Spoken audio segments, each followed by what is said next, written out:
Hare Krishna. So in this discussion, we are going to basically talk about the three temptations of Jesus. This is again continuing on the theme of Christmas and celebrating this wonderful occasion.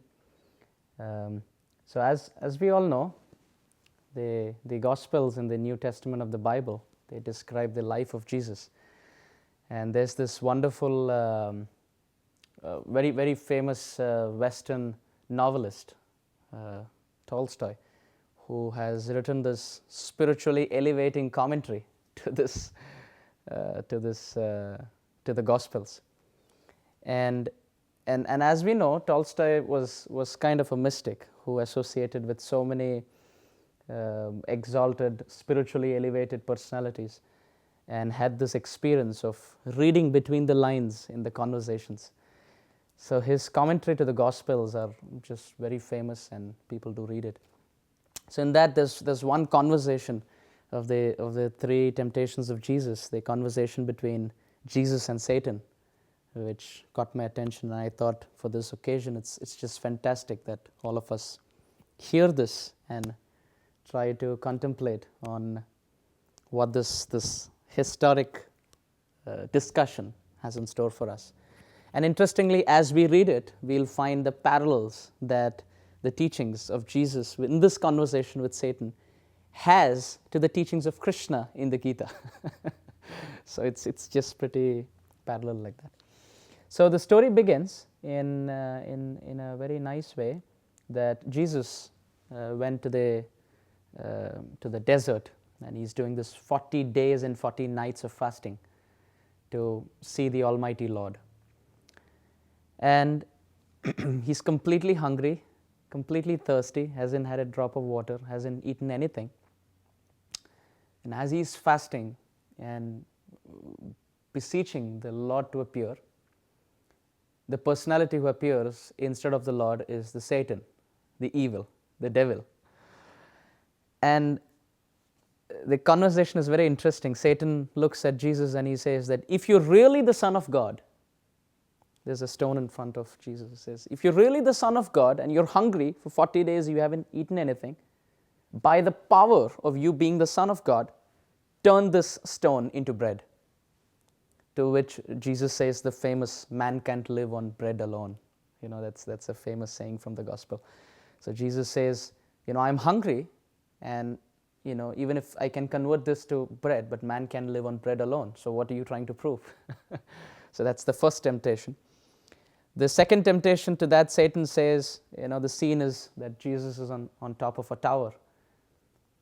And Satan says that if you're actually the Son of God, if you fall down from this tower, or if you're thrown down from the top of this tower, then you should just depend on that mysterious power to protect you.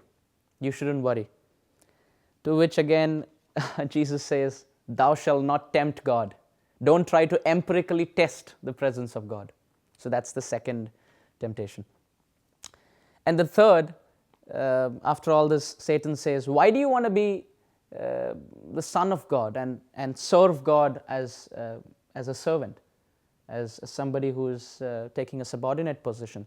Just bow down to me, and instead of being subordinate there, you can be a king here. Like, you just bow down to me, accept me as your authority, and you can live on earth as a king. So basically, Satan is trying to convince Jesus, why do you want to be a servant in heaven when you can be the king on earth?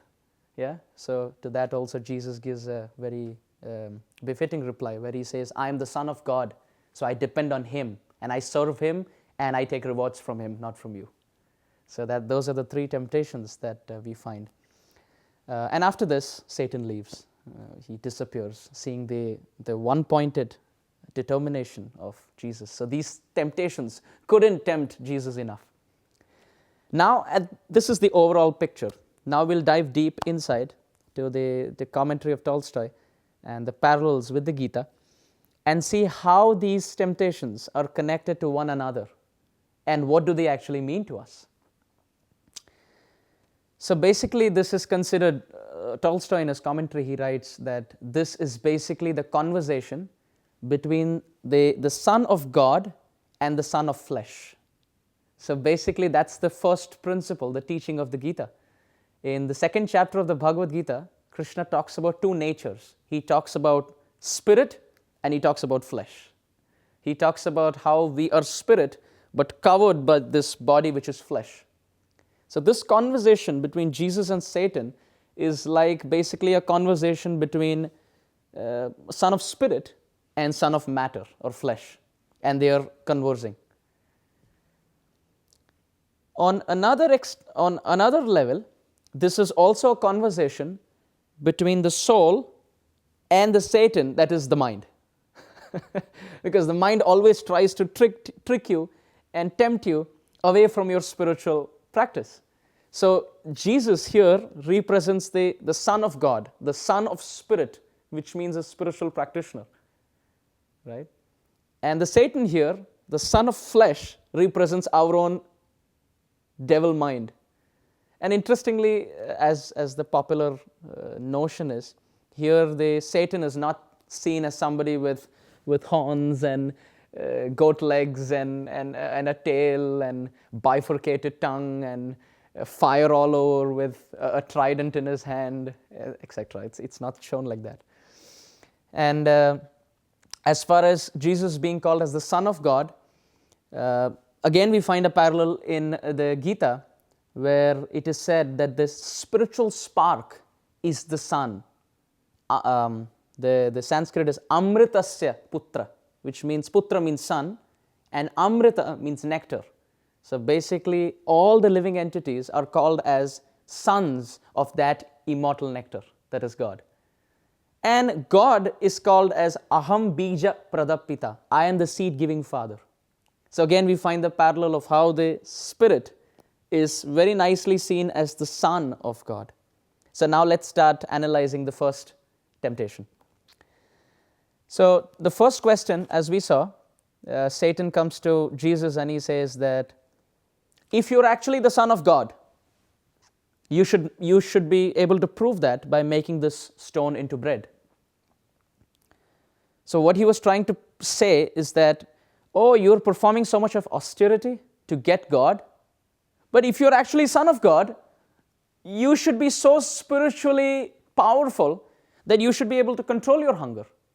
But still, if you're still feeling hungry, by the power of your spiritual connection with God, try making that stone into bread so that you can eat that bread and you don't have to fast for 40 days. But to that, very wonderfully, Jesus says that I am not the Son in flesh, but in spirit alone.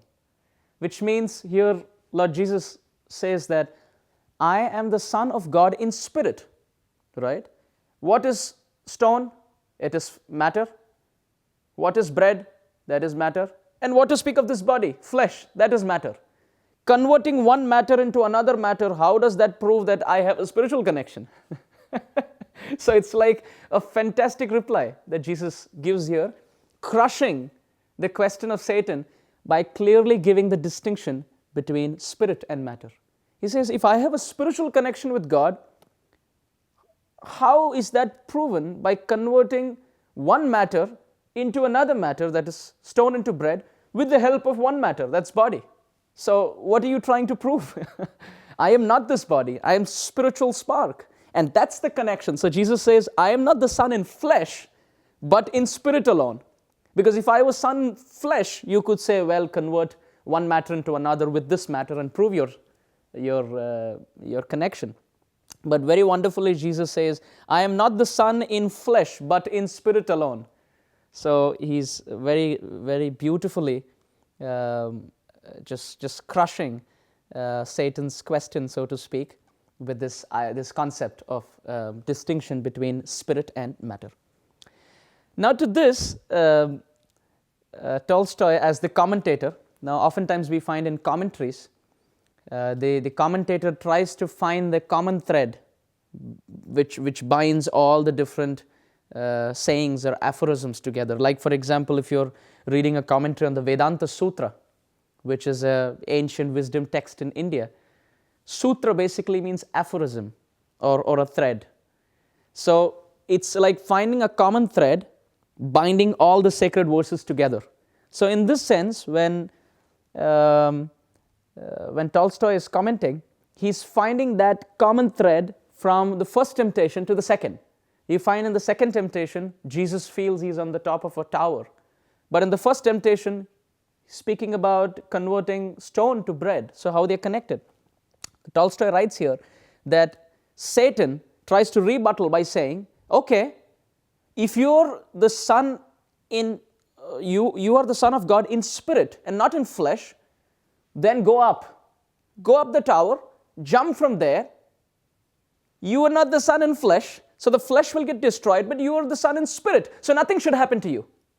Right? So that's the common thread. He says that, okay, I understand. If you're saying you don't want to convert the stone into bread because you're not the Son in flesh, but you're Son in spirit, okay, now walk up to the tower and jump from there, and because you're the Son not in flesh but in spirit, nothing should happen to you, and you should be protected by that mysterious power. To that, Jesus very wonderfully replies in humility. He says that I am the Son in spirit, and by the will of my Father, that spirit is placed in the sacred body.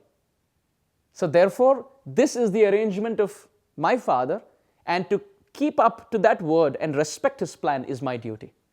I cannot just give up this body, because it's His plan that the soul should be in this body. So I don't want to give it up. So this runs parallel to the Vedic text, the Indian wisdom text. There's a text called as the Nectar of Devotion, which talks about a principle called as Yukta Vairagya, which means on the path of spiritual elevation or culture, you give up things which are unnecessary and accept things which are necessary for you to achieve your goal. It doesn't mean you give up everything that's material. So here, Jesus is actually talking about that. Satan is trying to tell him, oh, you are the Son in spirit, not in flesh. Give up everything that's flesh. But Jesus says, no. This body is like a gift from God. I am the Son of God, and I am placed in this body by His will. So in humility, I must respect that plan. So I'm good. So to this, the common thread now ties that to the third temptation. And to that, Satan says, this is the point where Satan says, bow down to me. I shall make you the king on earth. Why do you want to be the servant in heaven? So the common thread to that is, Satan now, in a very evil way, tries to tell Jesus, okay, everything is the Lord's plan, so even enjoying this body, which is a gift from God, is an act of humility. Because this God is His gift, this body is God's gift, and to maintain that is humility. So you should also take care of the different desires and the different temptations of this body. That's also your duty. So it's like our mind trying to trick us when we are meditating that, oh, you should actually enjoy the pleasures of this body. This body is given to you by God. So it's basically a evil thought. So to that, Jesus very wonderfully responds. In fact, it said, even before He responds, Satan gives Jesus a overview of how people who bow down to Him are actually enjoying in flesh in this material world. So Jesus sees that, but He doesn't feel, oh, I'm missing on something, because He's fixed in His spiritual path. So to that, He tells Satan that I wouldn't bow down to you because I am spirit. Spirit belongs to God. I align myself to His plan, and from Him I shall accept rewards, not from you. Because I belong to Him, I accept rewards and pleasures only from Him, not from you. And when Jesus says that very strongly and very sincerely, immediately it said all the temptations are ceased and Satan disappears. So this is very instructive that on the path of meditation, the mind can try to take us astray. The Bhagavad Gita, again, on a parallel to this, it says that that mind which is well controlled by the practitioner, that mind is the practitioner's best friend, because it helps one on the practice of meditation. But that mind which acts like Satan and which is uncontrolled, oh, in the life of the practitioner, that mind is one's greatest enemy, because it's trying to take us away from our goal, from our path of meditation and trance, by giving us temporary flesh-like temptations. So it's our duty, just like Jesus very strictly and very firmly cut all of this to pieces. It's our duty that we control the fluctuations and the unnecessary swings, so to speak, on the mental platform, and we focus with attention, with sincerity, with seriousness on the goal of our practice. And then finally, when that happens, all the Satan-like temptations would cease, and a person would become joyful on the practice that he is a part of. Just like Jesus felt supreme bliss. It said, after this, he came out of desert and met with John, and the story continues. So no more Satan after that, because the Satan tried his best to tempt Jesus, but when Jesus was fixed on his principles in complete humility and dependence on the grace of God, then all these temptations ceased.